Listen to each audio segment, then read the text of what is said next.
یکی از درمان‌هایی که برای واریس استفاده میشه اسکلروتراپی. اسکلروتراپی دو مرحله داره: فوم اسکلروتراپی و میکرو اسکلروتراپی. دارویی که برای اسکلروتراپی استفاده می‌کنیم ما در کلینیکمون از داروی پلیدوکانول از کمپانی کراسلر آلمان استفاده می‌کنیم که یکی از بهترین داروها در کل دنیا برای اسکلروتراپی و درمان واریس.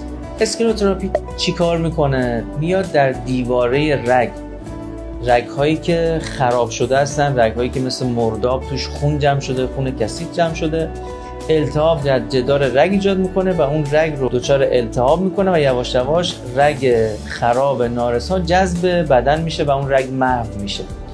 ما به وسیله دستگاه وریکسیو که دستگاه اتوماتیک فوم میکر یعنی فوم سازه میایم این دارو رو داخلش میریزیم، یک فوم بسیار هموژن عالی به ما میده و تو مرحله فوم اسکلروتراپی میای بر حسب نقاطی که توی پای بیمار مشخص کردیم که معمولاً هم نقاط عمقی هستن، به وسیله اسکالپ یا به وسیله سرنگ این دارو رو تزریق میکنیم تا رگ‌های ریشه‌ای سطحی که اونها رو نمیخوایم لیزر بکنیم به وسیله فوم اسکلروتراپی کاملا درمان میشه. این معمولاً بین 3 ماه تا 6 ماه گاهن تا 2 سال ممکنه که روند این درمان طول بکشه تا این دارو وارد رگ بشه، پدیده التهاب رخ بده و رگ جذب بدن بشه. پس توی پاسخ به درمان اسکلروتراپی باید یک مدتی بین 3 ماه تا 2 سال طی بشه تا ما بتونیم اون پاسخ نهایی رو ببینیم.